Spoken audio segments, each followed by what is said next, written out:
Good evening, everybody. This is Nub Zombie, and here with a little update on Silent Hill F. IGN just released a 12-minute video titled Silent Hill F, What We Think After Playing 5 Hours. And I just went through and watched it, and I have things that I'm looking forward to, and I have things that I am concerned about. So I just wanted to do a quick video kind of going over the IGN footage and kind of talk about my thoughts on this. So here we go. 運転手さんいませんか？ As someone who loved Bloober Team's 2024 remake of Silent Hill 2, I'm happy to report that while being developed by an entirely different developer, Silent Hill F boasts that same level of quality and polish.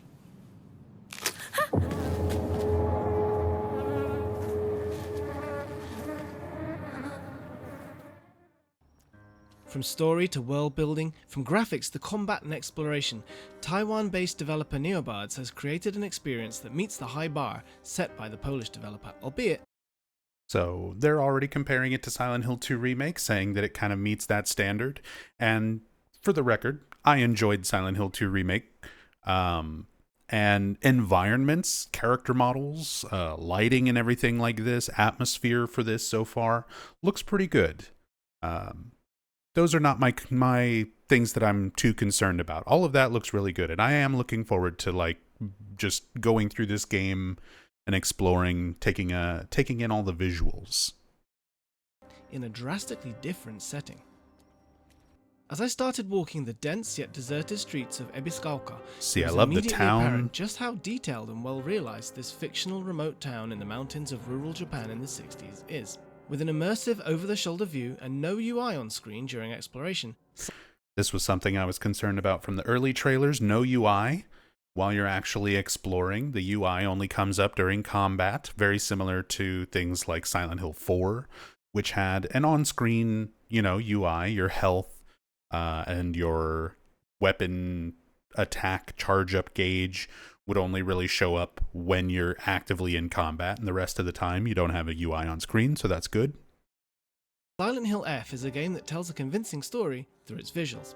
Ebiscauca is undoubtedly one of the most impressive contemporary on-screen button prompts for interactions. This has just kind of become the standard for games and stuff now.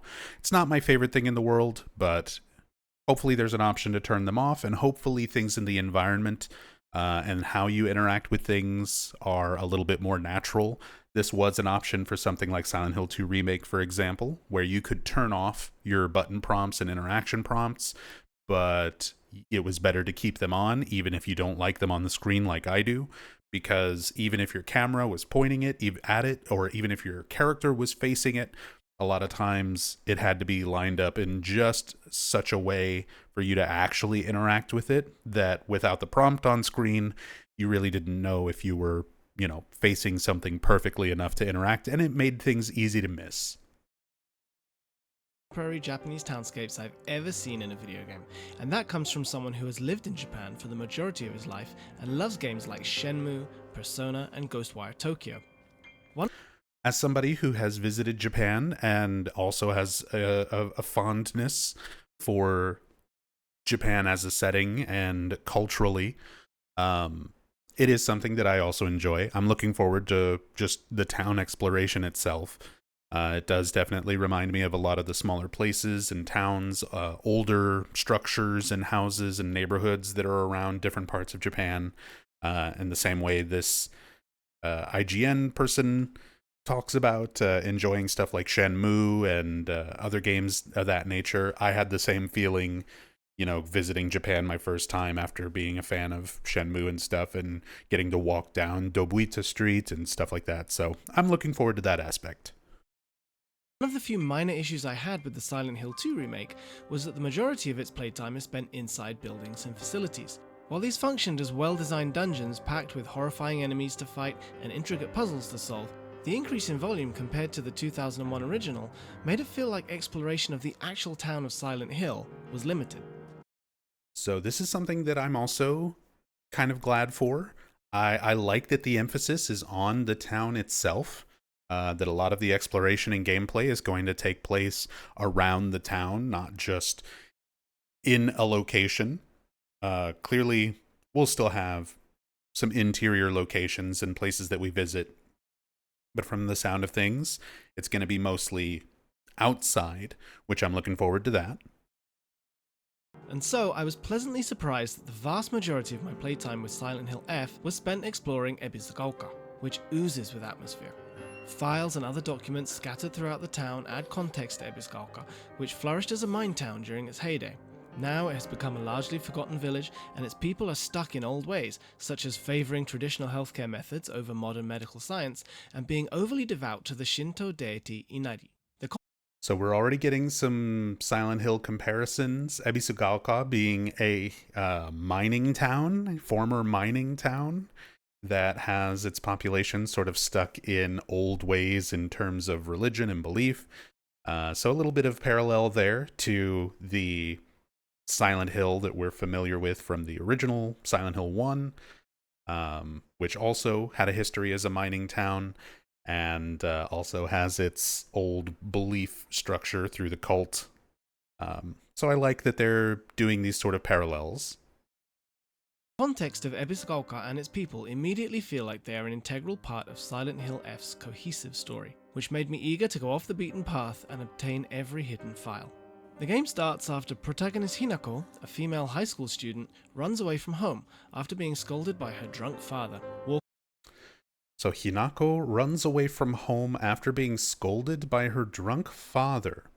First thing that came to mind when I heard that was Angela Orozco. This is essentially how Angela's story is explained in Silent Hill 2, that her father, Thomas Orozco, had a history of drunkenness and violence, and Angela, who was regularly abused by her father from a young age, tried to run away from home, and her father went and found her, dragged her back, and then she defended herself against him.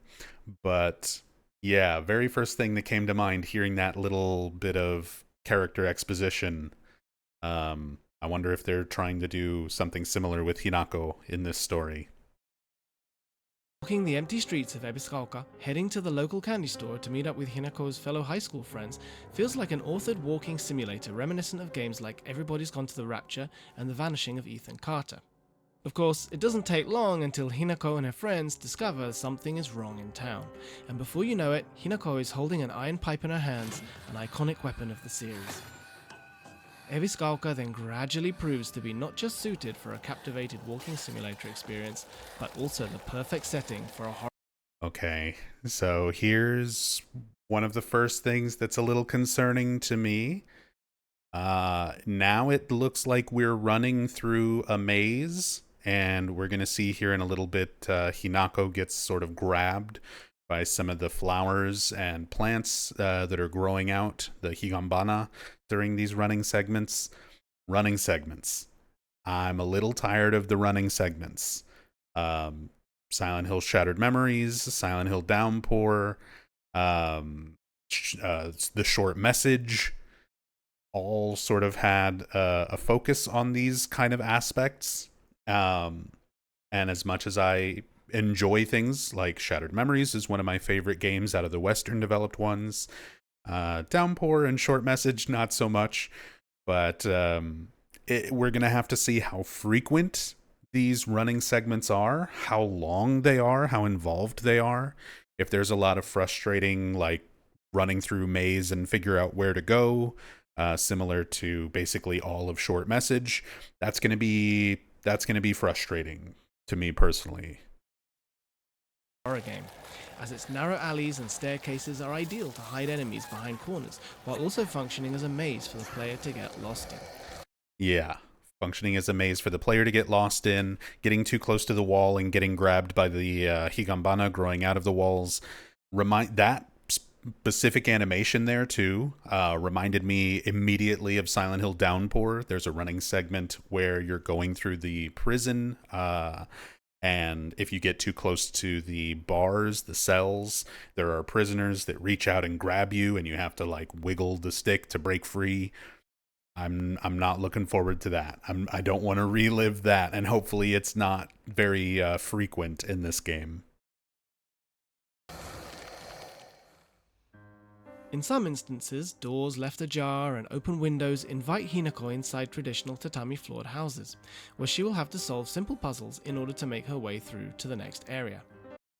So this kind of a few things here. Simple puzzles when you're going into these interior places. The way they're described as simple puzzles makes me think they're going to be something kind of along the lines of Shattered Memories, where you have to do something relatively simple to progress. You're going around, opening up doors, opening up cabinets, you find a key, or like you have to get into Midwich, so you need to like pull these nails out of the window to open up an entry point. And while we're on the subject of Shattered Memories, the music. I enjoy the music that I'm hearing so far in the background. So visuals, music, all of that seems really good to me so far. And the music style for this is definitely giving me some Shattered Memories vibes. These puzzles play out in an unconventional way. One puzzle, for example, had me obtain keys to a locked door, but there was nothing noteworthy inside. Then, as I went back to the corridor, another door suddenly swung open, which gave me the chills. Silent Hill F's scenario writer, Yukishi07, sees Japanese horror as a subgenre. We get a look at but there was nothing some noteworthy items. Inside. Then, as I went back to the corridor, another door suddenly swung open, which gave me the chills. It's giving Silent me Hill the F's chills. Giving me the chills. Yokan, a jelly-like dessert filled with red bean paste, a bite-sized delight, greatly restores health, can also be used as an offering. So we'll have multiple uses for the items, and the IGN commentator goes into that a little bit more here in a bit, which will bring up another point of something that's a bit concerning for me.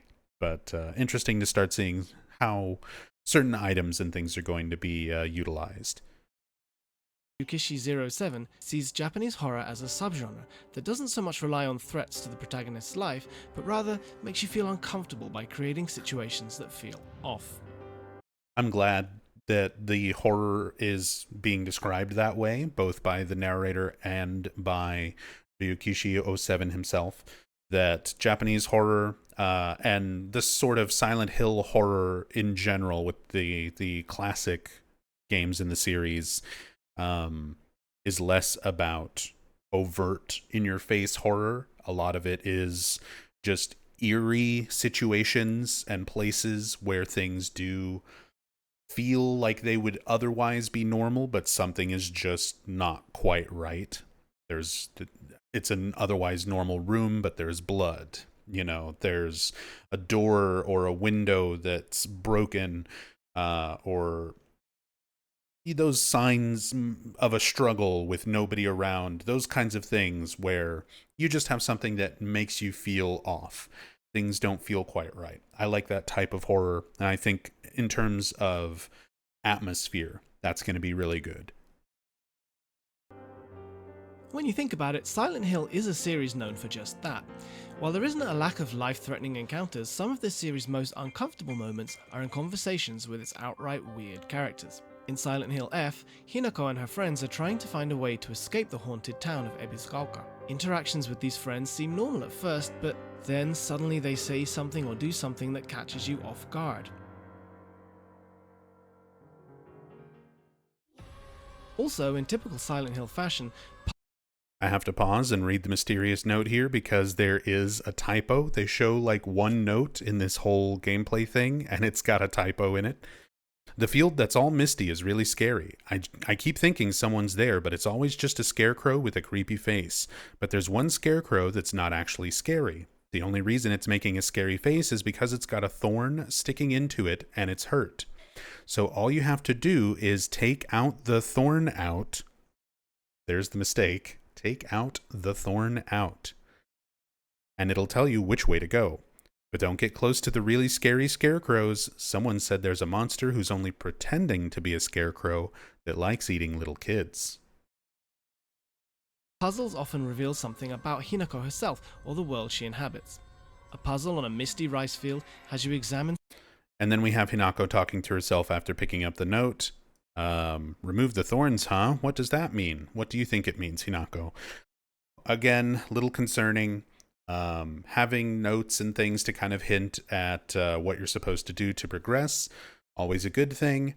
Having the character say out loud every time they come across a hint to enforce it to the player, I'm not a fan of that. I understand why it's there, but it's one of those things that I don't really like. I don't like the characters constantly saying things out loud, quote unquote, to themselves when it's really like, hey, player, pay attention.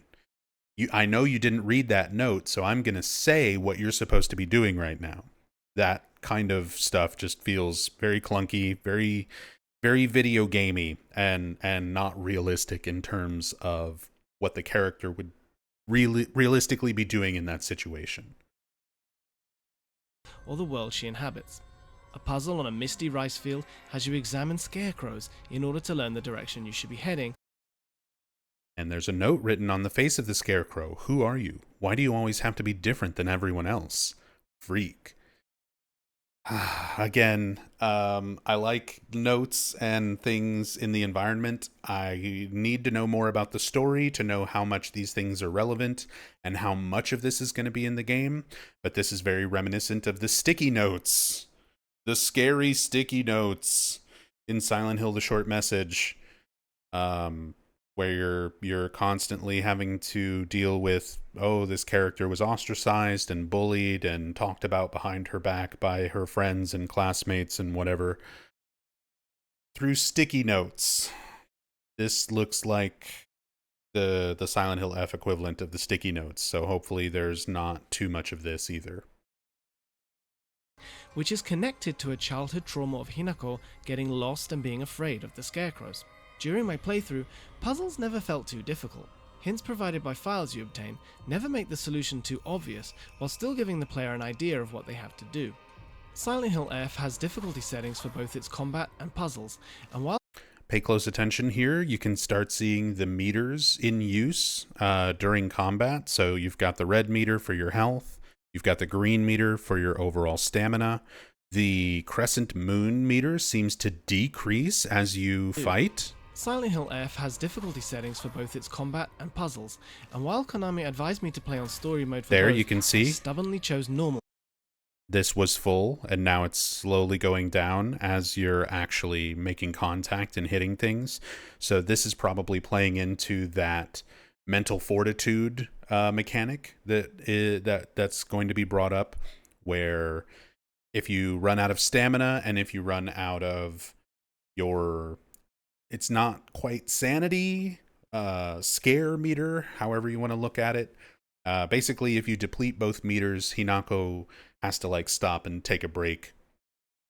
Again, the video will cover that in a little bit more as we go on, but we get some instances here to kind of see the mechanics involved, how the UI is used, all of that. Mode, as I wanted to take on a challenge. While the difficulty of the puzzles never overwhelmed me, combat proved to be a bit more demanding. Silent Hill F's combat relies entirely on melee attacks. Hinako can obtain all sorts of weapons ranging from iron pipes to kitchen knives and baseball bats, but no guns come into play. With some exceptions. So this is something that we knew, basically just ever since the early ratings for Silent Hill F started to release, where they list the weapons and things that are utilized, and we've known for a while now that it's going to be all melee. No guns, no gunplay, just melee. And we've had commentary from producer Matoya Okamoto saying that the game was going to be more action-oriented than previous titles. So we kind of knew this was the direction they were going to go with some of the combat. Something that I've mentioned in previous videos, the hit stun, the like slow down effect as you're hitting enemies, is very arcadey, and something that was also done in Silent Hill Book of Memories, which for anybody who hasn't watched me play through all 500 zones of that, it's notoriously one of the worst Silent Hill games in the franchise to me. And this game, unfortunately, in its mechanics, there's a lot of similarity. There's a lot of parallels to Silent Hill Book of Memories that I'll be going over as each point comes up. Also, this enemy design reminds me a lot of the Weeping Bats in Silent Hill Downpour. We've got a new version of the Weeping Bat. These weapons are not obtained through story beats, but are scattered throughout Silent Hill F's world like other resources, and Hinako can carry up to 3 weapons at a time. Okay, up to 3 weapons at a time. So you're limited with how many weapons you can use, how many melee weapons you can use. This is in parallel to Silent Hill Book of Memories, where you have a limited backpack that can be upgraded as the game goes on, but it starts off where you're only able to hold a few weapons at a time, along with a limited amount of ammo and a limited amount of wrenches, which are used to repair your melee weapons. As you wield iron pipes and stab at enemies with knives, you will notice that the game has weapon durability. It is a nice touch that weapons that are about to break actually change in appearance, so expect to be holding a bent pipe or a broken bat. This also functions as a hint to the player, which Hinako will acknowledge by mentioning that she should fix it. Weapons can be fixed by using a repair kit, but these are so scarce that on many occasions you will have to say goodbye to your new favourite weapon. So there it is. That is exactly how Silent Hill Book of Memories worked. Limited number of weapons that you can hold. The weapons themselves have to be repaired, and if you do not repair them, they will break and force you to find a replacement. That is exactly how the weapon and melee mechanic worked in Silent Hill Book of Memories, and I'm already getting PTSD thinking about it. Oh god.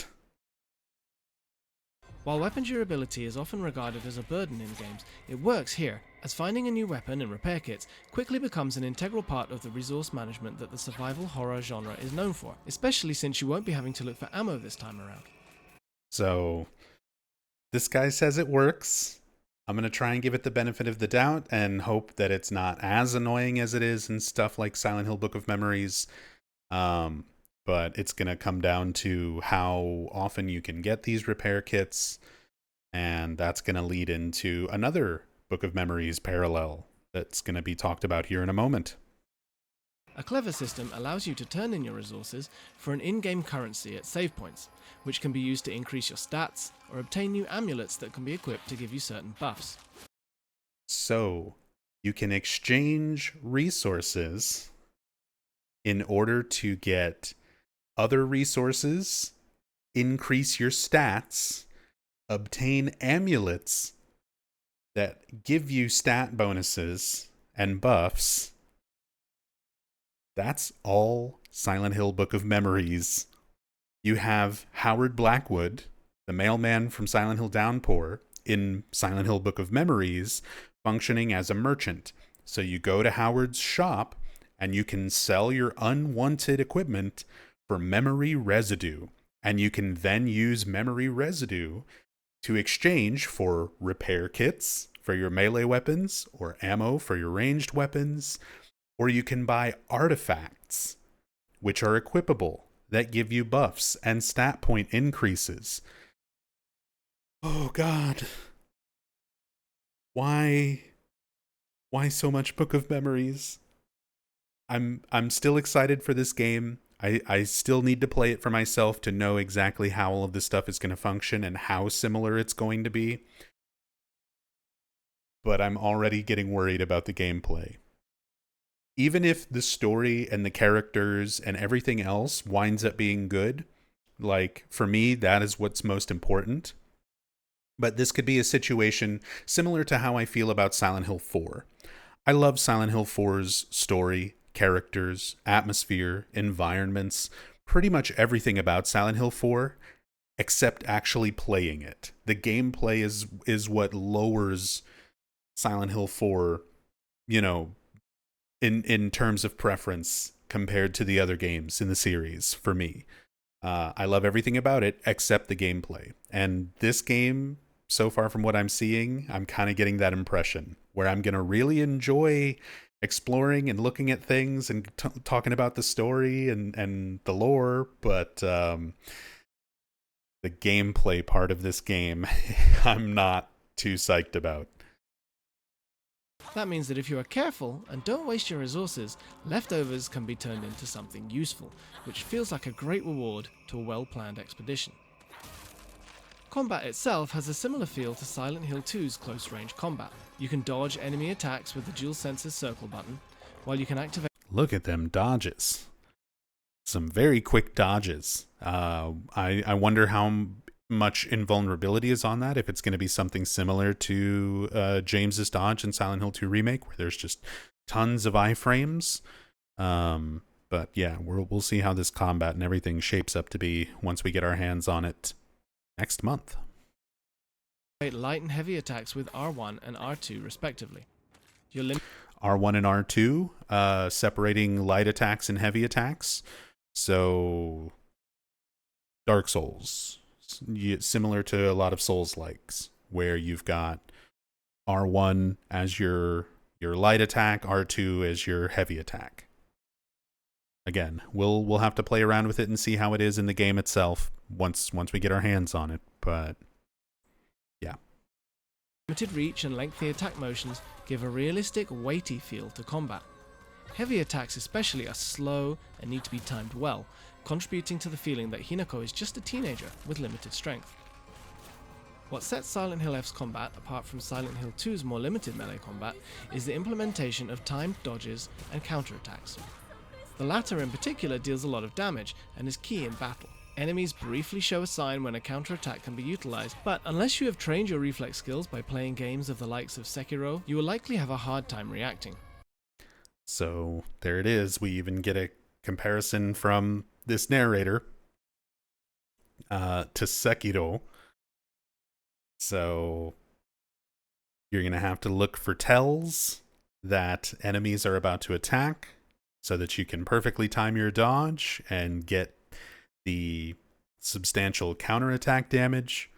And you're going to want to utilize things like that as much as possible if it's going to also mean less strikes, so less weapon degradation, so less repairing necessary.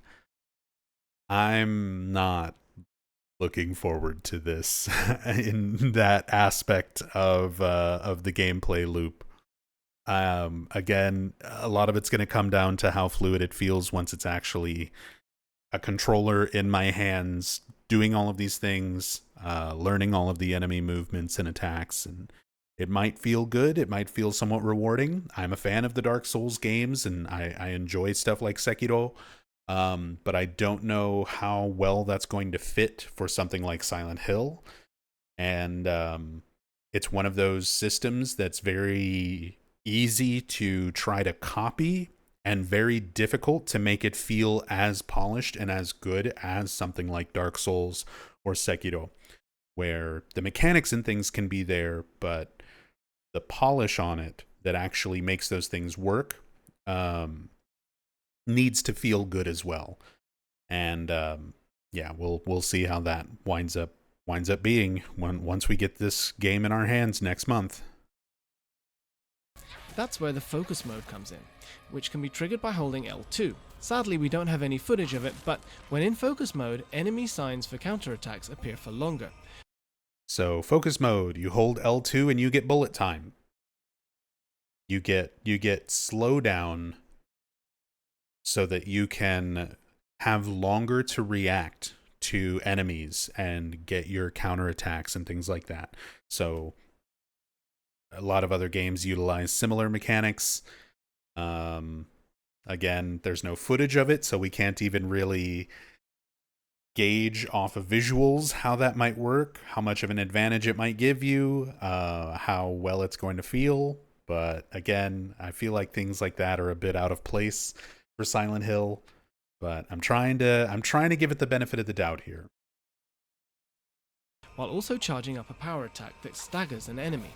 That means you might head into focus mode with the intention of going for a counterattack, but find yourself switching to a power attack when it charges before the enemy shows an opening. So power attacks, you can charge up your power attacks and stagger enemies, stun enemies. A lot of, at the very least, they are going for some depth with all of the melee combat. Since the game is entirely focused around melee combat, it needs some extra depth. It can't be something as simple as something like Silent Hill 2 Remake, with just smacking and dodging. So, at the very least, they have that in mind. But yeah, again, we'll have to see how these mechanics actually feel and how, I guess, appropriate they feel in terms of the rest of the game. Focus mode is tied to Hinako's mental energy gauge, which exists separately from her stamina and health bar. Interestingly, the upper limit of her mental energy decreases when enemies do something that scares her, or when she is frightened by a certain event, connecting the gameplay to the story and Hinako's mental state. So mental energy gauge, that's the gauge that I believe we're seeing on the left. The either the little circles or once it's full up into like a crescent moon. So that's gonna play into what Hinako's capable of during, I guess, these running segments as well as combat segments. The narrator goes into it a little bit more here. Luckily, there are items that can recover the upper limit of your mental energy gauge, but Hinako's stamina is limited too. When she runs out of stamina and mental energy, she can become so frightened and tired that she won't even be able to move for a while. Managing her energy resources, therefore, is key to survival. So you're gonna have a lot of stuff to manage in terms of this game. You've got your actual health and items to replenish your health, items that will increase your overall health gauge, your stamina. You're going to have to manage all of your stamina with running, fighting, potentially items that are going to increase your stamina gauge, because we've seen some other footage where the stamina gauge and health gauge and all of that is much bigger than what we see in the footage here. And then stuff to also replenish or increase the overall limit of your mental fortitude gauge. And running out of mental fortitude and stamina means Hinako will completely stop. She has to completely stop what she's doing, based on what the narrator says here. We don't really see any footage of that happening, but as somebody who speedruns every game in the franchise, I feel like speedrunning is going to be really interesting and potentially somewhat awkward, trying to manage these aspects of stamina, mental fortitude, how much combat is necessary to engage in, how much of it you can run from, and avoiding those situations where Hinako just completely shuts down for however long, whatever period of time she needs to regain her stamina, regain her mental fortitude to be able to start moving again. So, somewhat interesting stuff. I'm gonna need to see more of it, but things that I'm kind of taking note of. Fighting one regular enemy is fairly manageable, but when confronted by multiple enemies, running away often felt like the best option, especially since enemies don't give experience points or drop resources. Combat was So enemies don't give experience, and there is a stat point system in this where you can increase stats and things like that. So it seems like stats are just purely going to be increased through resources that they mentioned earlier, turning in items, exchanging them for resources, exchanging them for artifacts, charms, talismans, whatever they call them in this game, and getting stat point increases that way. So you don't get items, you don't get resources, you don't get experience points towards stats by fighting enemies. So I feel like most of the time it's probably just going to be a better situation to run, and that seems a bit strange for a game that is trying to focus so heavily around melee combat. And as somebody who likes taking their time and exploring areas, especially for in-depth story playthroughs, I'm not looking forward to having to kind of engage either in melee combat that I don't necessarily want to engage in, just for the sake of clearing out an area so that I can take my time and explore, or being forced to run away from an area that I would rather be taking my time and looking around at, because I just don't have the resources to fight. So, a little concerning there.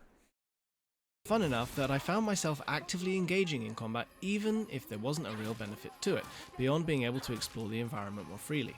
While keeping combat engaging and complex, Silent Hill F does a great job in making the player feel weak. The game cleverly incorporates this by having what seems to be a boss battle at first actually play out as a sequence in which the player has to find an escape route.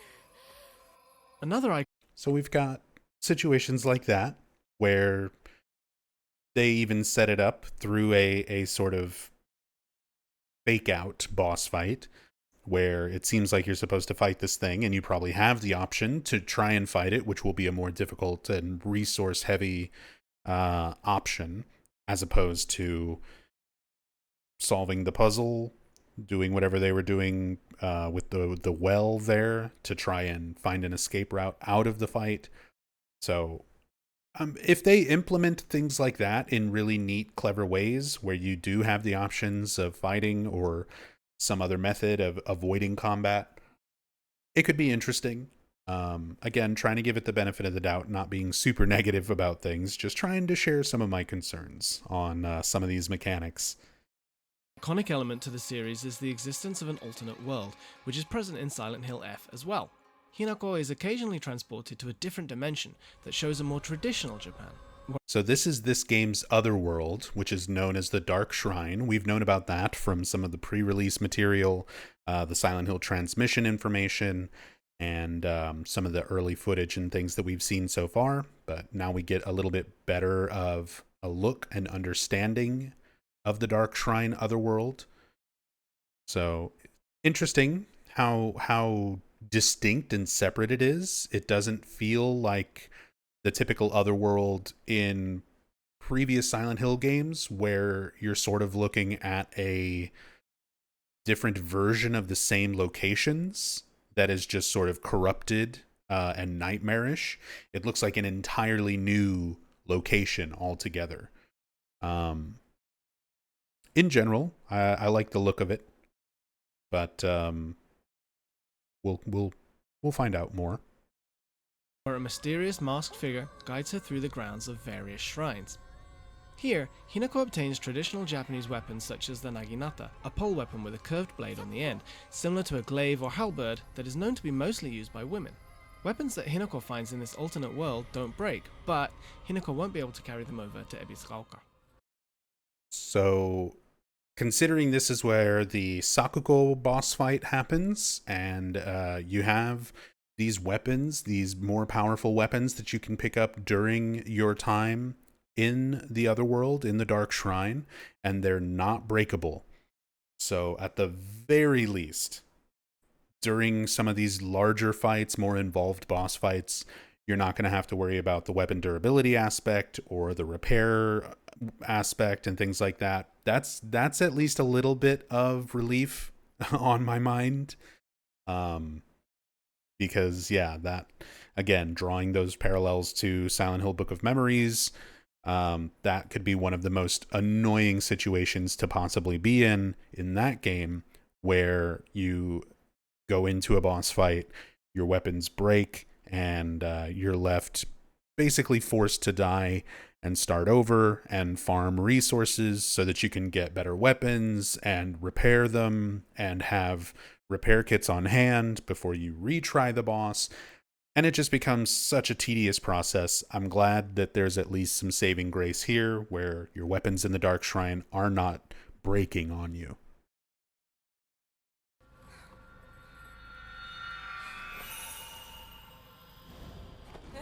It was in this realm that I encountered the main boss of my playtime, which proved much more difficult than I had anticipated. Even with my full understanding of the combat mechanics and systems, its long reach, hard to predict attack patterns, and multiple stages required significant trial and error. The boss took me nearly an hour to beat, but gradually learning how to take on the boss was a welcome challenge that never felt unfair. For reference, my colleague was playing on story mode and defeated the boss on his second try, but an acquaintance from another media outlet who was also playing on story mode didn't manage to defeat the boss at all and ran out of time. While he didn't specifically mention the Souls-like genre, series producer Motoi Okamoto says that Silent Hill F's combat was inspired by the current popularity of more difficult action games. So there you go. It's not said by name because legally they can't, but Motoi Okamoto said that the game was supposed to be more action oriented and that it's based on the higher difficulty popular action games of today. So that's your Elden Rings and your Souls likes. Again, inherently, I don't have an issue with that. I enjoy those types of games myself. There is a lot of satisfaction in learning a boss, learning enemy patterns and attack patterns, figuring out the most efficient and effective ways to fight them. But it still feels a bit out of place for something like a Silent Hill game, and a lot of it is just going to boil down to how this game handles those sorts of mechanics, because there are a dime a dozen Souls-like knockoff games out there that try to use all the same mechanics that Dark Souls and Elden Ring and games like that popularized, and they do a horrible job of it, where the attacks don't feel good, the dodges don't feel good, parrying and things like that don't feel good, the timings don't feel right, invincibility frames don't feel right, enemies hitboxes don't line up with their animations, that sort of thing. It's something where it really needs to be refined and polished to feel good, to feel like the player is in control of the combat, even if it feels difficult. So, and there is difficulty options. So thankfully, unlike things like Elden Ring and Dark Souls and a lot of those types of games, which are usually set on one difficulty, there's no difficulty option. There's one difficulty, and that difficulty mode is fuck you. This does have multiple difficulty options. So you've got a story mode, which is sort of like your casual or easy mode. The narrator here does say that some of their colleagues were playing on story mode and weren't able to defeat this boss at all. But, you know, gaming journalists. That's all I need to say. So we'll see. Once we get our hands on this, September 23rd, we'll know. Next month, we'll know. With multiple difficulty settings, Silent Hill F is by no means a Souls-like, but its boss design shares a similar learning curve that ultimately results in a great feeling of satisfaction when you beat it. The last part of my demo took place inside a school, which was essentially a dungeon similar to Silent Hill 2's aforementioned apartment buildings, hospitals, museums, and hotels. I get the feeling this person narrating, or who wrote this review, because I think it's one person who wrote it and a different person narrating and reading it. I get the feeling whoever it is that wrote this review didn't play any of the other Silent Hill games. They're only familiar with Silent Hill 2 Remake. It seems strange that they would be like, and here we have the school, similar to Silent Hill 2 Remake's hospital and apartments. And it's like, you know, Silent Hill 1 Midwich going into creepy schools has been there since the very beginning. So that was a little bit odd there. But again, I'm guessing they just don't have the experience with the original games. They're probably only familiar with Silent Hill 2 Remake. Upon entering the school, Hinako obtains a map of the building, which the player will have to use to navigate their way through. Luckily, Hinako is just as diligent a note-taking enthusiast as Silent Hill 2's James, so whenever you learn that a door is locked or that there is a passage somewhere, it will be noted for you on the map. Inside the school, I had to solve a multitude of puzzles in order to find keys to reach different classrooms and floors while fighting and running away from enemies along the way. According to Okamoto, the average playtime for Silent Hill F will be about... And again, just so that you understand, I'm not being entirely negative. As they're going through the school, looking at all these little environments, the school hallways, this library, I like the look of everything. The lighting, the environments, the details, the varied assets and all of that stuff that I'm kind of got my eye open for. I like a lot of that. I'm just really worried about some of those gameplay mechanics. About 12 or 13 hours, which should indicate that I've played through roughly 1/3 of the game. So a producer says 12 to 13 hours. Roughly a 12 hour playthrough, which means your average gamer who knows what they're doing and is familiar with Silent Hill games and is familiar with horror games is probably going to fly through this game. I would imagine probably closer to like maybe 8 to 10 hours. And then, of course, that means when I do a story playthrough of it, it's going to take 36 hours while I take my sweet time and look at every single pixel and complain about repairing melee weapons the whole time. While I don't know how things will go from here, so far the game's balance between town exploration and interior facilities feels like an improvement over the Silent Hill 2 remake. While the first 5 hours of the game felt like they were structured linearly, Silent Hill F has multiple endings, like many other games in the series, including the famous UFO ending. Spoilers! So, multiple endings, that's good to know. Replay value, I'm going to get to play the game multiple times and get many different endings. And a UFO ending. UFO ending confirmed. So, all right. Good to know. But, spoiler. My time with Silent Hill F was promising, to say the least. Its world building and story had me so intrigued that I still think back on my brief visit to Ebiskalka almost a week later. Ebiskalka just feels like the perfect fit for a psychological horror narrative, and all of Silent Hill F's systems and mechanics complement the setting. Series composer Akira Yamaoka's soundtrack also does a stellar job in making the player feel uncomfortable throughout.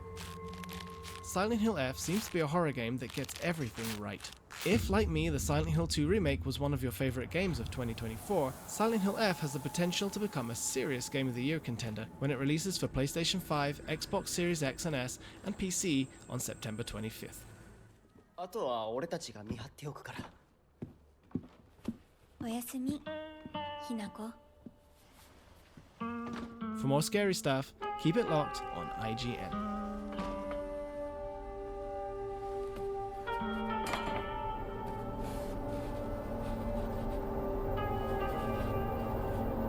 でもさ、しゅうくんもああいうの好きでしょ。興味ねえよ。 So a little bit of interaction between Hinako's friends there.